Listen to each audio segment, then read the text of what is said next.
السلام علیکم ناظرین، آج کا ہمارا جو ٹاپک ہے وہ ہے غذائی زہریت کا تدارک، یعنی فوڈ پوائزننگ کا تدارک۔ جراثیم سے ہونے والی غذائی زہریت کے خطرات کے خاتمے کے لیے درج ذیل خطرات کا کنٹرول ضروری ہے۔ جراثیمی آلودگی، جراثیم کا کھانوں میں بڑھنا، جراثیم کا کھانوں کے اندر بچا رہنا۔ غذائی آلودگی سے بچاؤ کیسے ہو سکتا ہے؟ غذا صرف شہرت یافتہ بیوپاری سے لیں۔ مال پہنچانے والی گاڑی کی حالت چیک کریں، مال کی تازگی کو چیک کریں، مال کا درجہ حرارت چیک کریں، اس میں زنگ تو نہیں لگا ہوا ہے، باس تو نہیں آ رہی ہے، آلودگی تو نہیں ہے، کیڑوں کی کوئی موجودگی تو نہیں ہے، پیکنگ اس کی اطمینان بخش ہونی چاہیے، اور نیئر ایکسپائری یعنی نیئر ایکسپائر کوئی آئٹم نہیں ہونا چاہیے۔ پھر غذا کی تیاری، اس کو ذخیرہ کرنا، اس کو ڈسپلے میں رکھنا، ان تمام مراحل میں یہ خیال کرنا ہے کہ کچا اور پکا کھانا الگ الگ رکھنا ہے۔ تیار اور کچے کھانوں میں استعمال ہونے والے آلات، برتن اور سطحوں کو الگ رکھنا۔ غذا کو ممکنہ حد تک ڈھانپ کے رکھنا۔ غذا کو، برتنوں کو اور آلات کو غیر ضروری ہینڈلنگ سے پرہیز کرنا۔ خود کی صفائی اچھے طریقے سے کرنا۔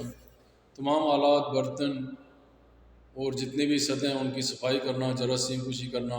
غیر مناسب، نقائص شدہ اور گندے آلات کے استعمال سے گریز کرنا۔ اسہال اور الٹی میں مبتلا سٹاف کو کام کی اجازت نہیں دینا۔ کچرے کو غذائی علاقے سے باقاعدگی سے نکالنا۔ کیڑے مکوڑوں، پرندوں اور جانوروں کو غذائی علاقے میں جانے سے روکنا۔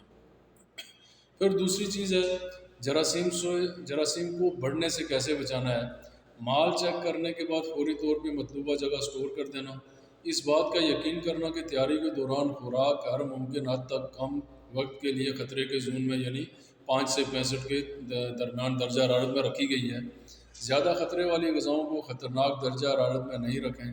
پیکنگ کے مناسب طریقوں کا استعمال کریں۔ خشک کھانوں کو نمی جذب کرنے سے روکیں۔ جتنا ممکن ہو کھانوں کو تیاری کے بعد جلد از جلد پیش کر دیں۔ آخری چیز ہے جراثیم کا خاتمہ۔ جراثیم کے خاتمے کے لیے کھانے کو مناسب درجہ حرارت پہ پکائیں، اور جو اس کا اندرونی درجہ حرارت ہے وہ 76 ڈگری سینٹی گریڈ سے اوپر ہونا چاہیے۔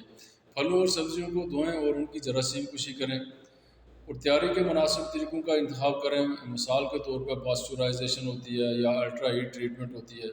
تمام سطحوں، آلات اور برتنوں کو اچھی طرح دھوئیں اور ان کی جراثیم کشی کریں تاکہ آلودگی سے بچا جا سکے۔ اگلے ویڈیو میں ایک نئے ٹاپک کے ساتھ آپ کی خدمت میں حاضر ہوں گے۔ جب تک اجازت دیں، اللہ حافظ۔